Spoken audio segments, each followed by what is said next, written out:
Hey folks, life frequently presents unexpected events, and indeed, this unexpected event occurred to me that evening. The residence was eerily silent. My sibling Lily was in her chamber, and I was also nestled in my tiny nook, attempting to concentrate on my incomplete tome. The clock chimed midnight.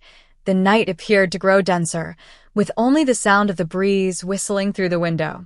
Abruptly, a rap at the entrance echoed, disrupting the tranquil ambience. I was slightly alarmed, but then I reassured myself that perhaps my sister required something, and I swiftly exited. As soon as the door opened, my brother-in-law Ryan stood there, wavering, a potent scent of liquor assaulting my senses. The faint glow from the corridor highlighted his visage, a peculiar grin visible. He gazed at me for a moment, his eyes adrift in an inebriated state, then uttered, "Spouse, I yearn for you deeply." The words left me stunned. Before I could respond, he lunged forward, his ungainly arms enveloping me tightly, and then I'm Emily, raised in a joyful household in a serene hamlet where each dawn commenced with the melodies of birds over sprawling verdant meadows. My parents were humble cultivators. They perpetually cherished and safeguarded me with all their hearts. Yet when I reached 18, a pivotal juncture in adulthood, I had to depart from my kin to pursue my academics at college. This expedition became not merely a critical pivot in my existence, but also the commencement of narratives I never envisioned would transpire. I relocated to the metropolis and resided at my sister Lily's abode. My sister was wedded to Ryan, and they inhabited a snug little dwelling in the urban core. Upon my initial arrival, I couldn't resist being captivated by the swift tempo of life there. The city was utterly dissimilar from my birthplace, from the bustling avenues to the towering edifices. But with time, I comprehended that urban life wasn't so alien after all. Individuals still toil diligently. The sole distinction is that they labor in pleasant workplaces rather than under the sunshine and rainfall as in the countryside. My sister and brother-in-law were exceedingly amiable. On the inaugural day of my arrival, they welcomed me with radiant grins. I felt so elated that my sister had a devoted spouse who invariably adored and cared for her. In the initial days of residing there, I always believed I would be steady, that favorable occurrences would persist, but I was unaware that everything was merely commencing. When I first arrived, my brother-in-law and sister consistently maintained a certain space, exhibiting fondness in my presence, perhaps because they comprehended that I had just emerged from the village and was unfamiliar with metropolitan life. They desired me to feel at ease. Nevertheless, after cohabiting for an extended period, they grew more relaxed with one another, and affectionate gestures between them became more instinctive, no longer bashful. Initially, it was a gentle touch or grin, but subsequently, embraces and kisses between them were no longer concealed. Often, I unexpectedly witnessed their displays of affection and had to avert my gaze, feigning not to notice, but internally, I felt discomfited. One weekend, my brother-in-law and sister were at home, since they didn't need to attend work. I had an assembly with new acquaintances I encountered at the university, and the entire group ventured to the library to study and review. Prior to departing, I bid them farewell and observed them seated together in the living area, viewing television and conversing, appearing very tranquil. The study session sped by, and in the afternoon, I returned home, entered the living area, and abruptly halted. Before me, my sister and brother-in-law were seated on the couch, embracing tightly.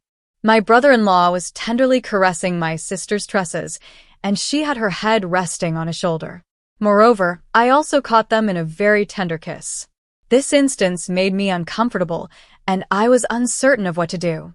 I stood there momentarily, attempting to remain composed. Hearing my footfalls, they both turned and gazed at me. My sister smiled naturally, somewhat playfully. "Oh, you're back, Emily." My brother-in-law also grinned. "How was the group study enjoyable?" I nodded awkwardly, my countenance flushing, attempting to avoid looking at them. I swiftly replied, "Yes, everything is fine." Observing my embarrassed expression, my sister giggled. "Your face is crimson. What transpired?" I was so embarrassed that I was at a loss for words, so I attempted to act naturally and teased back. I just think you two are overly affectionate. It makes me so uncomfortable. Hearing this, my brother-in-law chuckled, and my sister concealed her mouth and laughed, both appearing so joyous. She teased back, Ryan and I are merely in love. There's nothing to be embarrassed about. I could only smile, feeling as though I was in an unusual predicament. All right, I'm ascending upstairs, I stated and swiftly proceeded to my chamber, shut the door, and exhaled with relief. My thoughts were still in disarray from what I had just witnessed.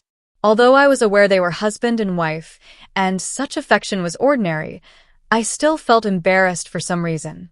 Perhaps because I had never observed anyone express their sentiments so openly in my presence.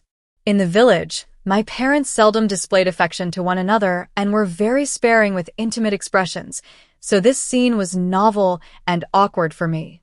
I sat in contemplation on the bed, endeavoring to dispel the awkwardness in my heart.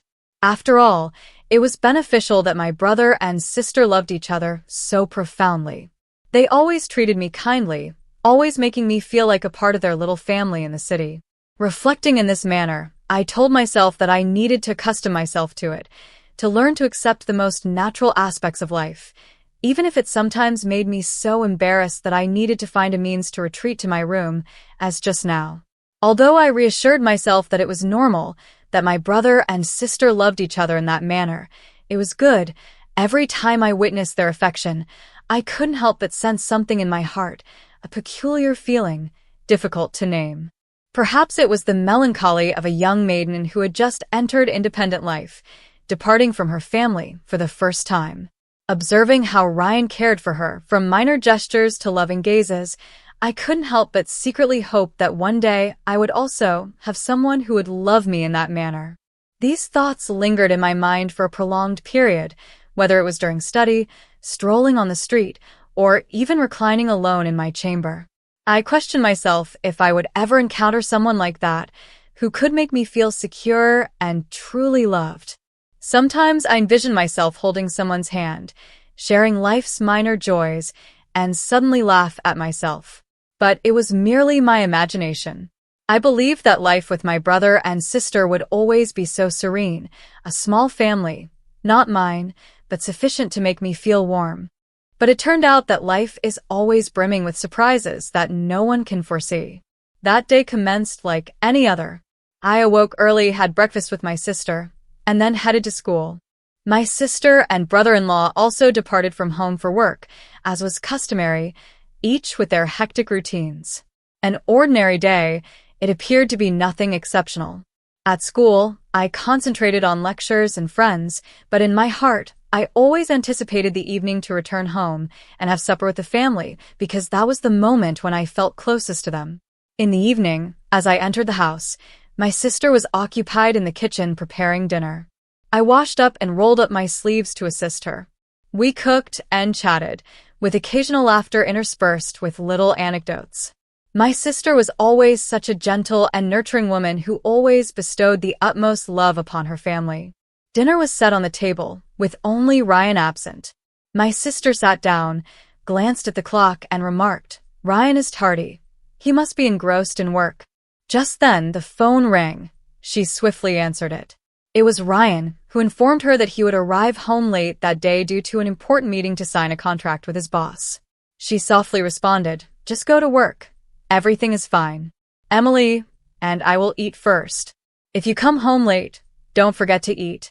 She hung up the phone, sighed, then looked at me and smiled. "All right, let's eat first." We began our dinner. My sister seemed a bit quieter than usual, perhaps because she was not accustomed to having dinner without Ryan, but she still tried to maintain a cozy atmosphere, occasionally offering me food and inquiring about school. I also smiled back, trying not to let the dinner become too dull. After dinner, we tidied up the dishes together. By this time, my sister seemed weary after a long day. She sat on the sofa, turned on the TV, and leaned back comfortably. I brought her some warm water, then sat next to her to watch together. But after a while, she yawned and turned to me. "I'm going to bed first. Sitting too long can make you drowsy." I nodded, watching her enter the room and close the door. The house suddenly became quieter. I sat alone on the sofa for few more minutes, the light from the TV screen flickering, but I was no longer focused on the program. Looking at the clock, I decided to go to my room to do my homework. Entering my room, I closed the door, pulled out a chair, and sat at the desk. Notebooks and textbooks were laid out in the morning, waiting for me to continue my work. Looking at them, I sighed, trying to focus on finishing my homework by the end of the day. But for some reason, an odd feeling crept into my heart. Little noises outside in the hallway seemed perfectly normal, making me stop writing and look up to listen. Outside, the house was eerily quiet, with only the sound of the wind blowing in the window, making the night even denser. That night, the house was unusually quiet. My sister was in her room, and I was also nestled in my small space, trying to focus on my unfinished book. The clock struck midnight. The night seemed to thicken, with only the sound of the wind blowing in the window. Suddenly, a knock at the door sounded, breaking the quiet atmosphere. I was a little scared, but then I told myself that maybe my sister needed something, and I quickly went out. As soon as the door opened, my brother-in-law, Ryan, stood there, unsteady, a strong scent of alcohol hitting me right in the face, making me involuntarily step back. The dim light from the hallway illuminated his face. A strange smile appeared. His eyes were hazy, as if he was intoxicated. He looked at me for a moment, then suddenly spoke, his voice slurred. "Spouse, I miss you so much." I was stunned, not comprehending what was happening. "Ryan, it's me. I'm Emily," I said in confusion, my voice full of concern. But he seemed not to hear. Before I could react, he rushed forward, his clumsy arms hugging me tightly. "Don't avoid me, I love you," he said, his voice lost, almost whispering in my ear. My whole body tensed, fear and confusion surrounding me. I tried to break free from his embrace, but in vain. My brother-in-law, in his drunken confusion, did not understand that the person in front of him was not my sister. His words and actions left me in complete bewilderment, except to feel suffocated and helpless. "Ryan, wake up, it's not you, I'm not you." I shook and pushed him, my voice hoarse with panic, but he seemed not to notice. His eyes were hazy. Alcohol seemed to have completely taken over his being. He looked at me, but not at me, at someone else. "Spouse, I miss you so much." His voice was hoarse, like a sigh in deep pain. I want you. I want you. I want you so badly, I can't stand it," he continued. Hearing these words, I understood that they were not for me, but for her, the one who was always in his heart. Although I knew he was drunk, I still couldn't stop my heart from beating wildly, partly from panic, partly because his words seemed to pierce straight into my heart. I knew, but I couldn't escape, and I couldn't help but give in. My body betrayed my mind, helpless before his intensity. I was afraid of myself, afraid of the emotions that were pouring out of control. But then I let go of everything, allowing him to continue calling for someone else while I quietly sank into my own confusion. "Sure, here is your text with as many words replaced with synonyms as possible." He was still grasping me tightly, his frame warm, his breath strongly reeking of alcohol on my neck. I was rigid, unable to stir, not knowing what to do or how to react. My feelings were a blend of fright and mortification, but before I could ponder further, we both collapsed onto my tiny bed. The confined space seemed to shrink, leaving only him and me in that instant. I realized that all barriers between us had been utterly shattered. The sound of the wind gusting through the window, the hum of vehicles resonating in the night, everything seemed to vanish, giving way to my hurried breathing and heartbeat. I felt all my emotions being swept away, my mind left behind. He, the man I once believed would always be my sister's, was now here with me, touching the deepest recesses of my soul that I had never contemplated. Time seemed to decelerate, stretching every second and minute. I didn't know if it was reality or just a foggy dream. Each of his movements, each caress, each inebriated murmur seemed to submerge me in a maelstrom of emotions with no escape. I don't recall how I dozed off. only that it was a restless slumber with his warmth and presence surrounding me as the faint morning light seeped through the drapes. I heard my sister summoning his name outside the door, the sound like a chime, pulling me back to reality. I opened my eyes, feeling bewildered, instantly surveying the small room. Before me was a disordered scene. The sheets were disheveled, garments were strewn on the floor. Ryan was still reclining there, breathing steadily. His face appeared weary but serene. I felt an unnamed terror rising in my heart. Everything that transpired last night returned like a film in slow motion. I didn't know how to cope with it, didn't know how to confront my sister, how to confront myself. Shame and bewilderment grew. I swiftly tidied my clothes, my hands quivering, attempting to conceal the traces of the night that should not have occurred. My sister's voice called again, drawing nearer, making me start, my heart pounding. I quickly sat up, trying to preserve calm, but my mind was still in turmoil. Turning to Ryan, I gently roused him. "Ryan, awaken." He opened his eyes, appearing confused and embarrassed. "What's happening? Why are you here?" He glanced around the room, baffled, as if attempting to piece together fragmented memories. We both were silent for a few seconds, utterly astonished. I tried to calm down, then lowered my voice and whispered, "Your sister is calling outside. Conceal yourself under the bed, swiftly." He gazed at me confused but quickly complied, hunching under the bed. I swiftly straightened my clothes, smoothed my hair, and inhaled deeply. After sensing that everything was fine, I feigned a yawn and exited the room with a fatigued appearance. When the door opened, my sister stood there, her eyes slightly irritated. "Why aren't you awake yet? It's nearly time to depart for school." I gulped, trying to maintain composure, and forced a smile. "Apologies, I studied late last night, so I awoke late today." She observed me for a moment but then ceased, simply stating, "Hurry up and prepare to dine, or you'll be tardy." "Indeed," I replied, attempting not to display my discomfort when she turned and headed to the kitchen. I lingered there for a few more seconds to collect my thoughts, then gently shut the door, returned to the room, bent down and quietly called, "You depart. She's in the kitchen." Ryan slowly emerged, his visage still filled with embarrassment. He stood up, gazed at me, then unconsciously bowed his head. "I'm regretful. I don't comprehend what transpired last night. I merely recall imbibing a bit too much and—" I didn't permit him to complete the sentence, interrupting, "It's all right. We don't need to discuss it extensively. The primary concern is for you to depart now before she suspects anything." He nodded, guilt evident in his eyes. I indicated the window. "There. I'll descend and feign to enter from outside when you're not observing."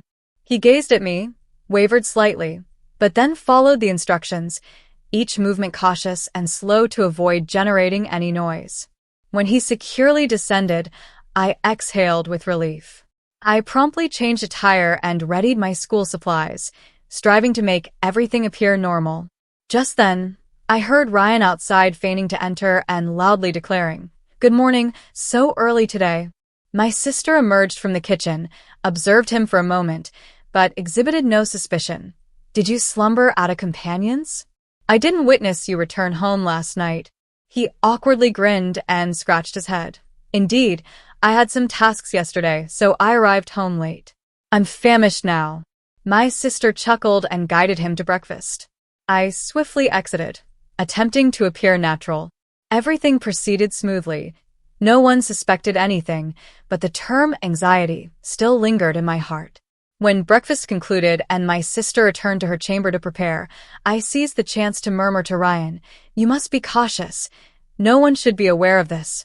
He gazed at me, his eyes brimming with guilt. "I comprehend. I'm truly sorry. If there's anything I can do to atone, I will." I merely shook my head, uttering nothing more. When he departed, I stood there, observing his figure vanish with a burdened heart. Somehow, I recognized that matters had spiraled beyond our control, and from that moment, I also understood that regardless of our efforts, our bond would never be the same. Although we were aware that what occurred was incorrect, neither Ryan nor I dared to reveal the truth to her. Each time I gazed at her, At her radiant smile, at her affectionate eyes for me and for him, my heart felt heavy. I pondered how I could face her when I harbored such a significant secret in my heart. Guilt adhered to me like a dark shadow, granting me no respite. And Ryan, following that night, also grew more reserved in my presence, as if we both endeavored to uphold an invisible distance to evade dubious glances. I frequently reflect on that night, on every detail. I don't grasp why I can't erase it from my memory, and it merely intensifies my anguish. Many nights, reclining alone, I reproach myself, reproach Ryan, and then reproach destiny for leading to this. But regardless of how often I contemplate it, I still can't discover a solution to how I can persist living with this fixation without injuring my sister. In the subsequent days, I attempted to reduce my visibility around Ryan, evading eye contact and unnecessary dialogues. I sensed that he was doing likewise. He no longer bantered with me as innocently as before, and when the three of us were together, the ambience between him and me was invariably tense, occasionally puzzling my sister, but she never harbored any suspicions, which only amplified my heartache. I recognized that I couldn't persist in this manner, couldn't allow these conflicting sentiments and fixations to devour me daily. Thus, after many nights of contemplation, I resolved to relocate. I informed my sister that I required a tranquil space to concentrate on my studies and occupation. Initially, she disagreed, asserting that I didn't need to depart since residing at home was comfortable and someone was there to care for me. But I was resolute, fabricating various reasons to persuade her. I'm a grown-up. I desire to learn to be self-reliant, I stated, endeavoring to conceal my indecision. She gazed at me, her eyes slightly concerned, but ultimately, she consented. If you believe so, I respect that, but if you encounter any difficulties, you must inform me. I smiled and nodded, yet my heart was filled with sorrow. How could I reveal to her that the genuine motive for my exit was to flee from the transgressions I had perpetrated? On the day of my departure, Ryan stood silently in the corner of the chamber, uttering nothing. As I hauled my luggage past him, he merely observed me, his eyes brimming with inexpressible emotions. I dared not meet his gaze for long, simply lowering my head and exiting the door. When the door shut behind me, I felt as though I had abandoned a fragment of my existence, yet concurrently, I hoped that this departure would terminate all the anguish, enabling me to rediscover lost tranquility. Post-relocation, I strove to commence a fresh life, distant from the residence that harbored such intricate emotions and recollections that tormented me. Residing in a compact room was not effortless, but at least I felt I had some space to ponder more lucidly.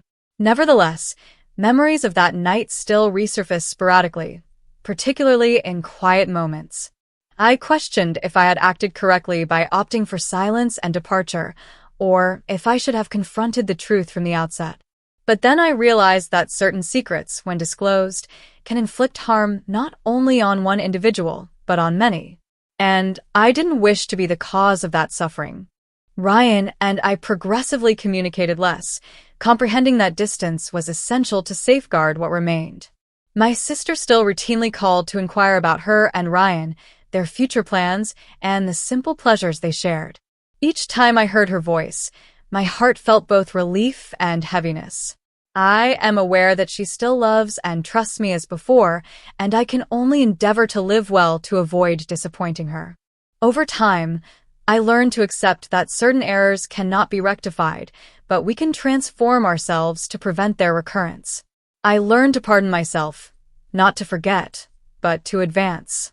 I concentrated on my studies, work, constructing an independent life, and gradually, the pain and remorse waned, yet the lesson this narrative imparted remained unaltered.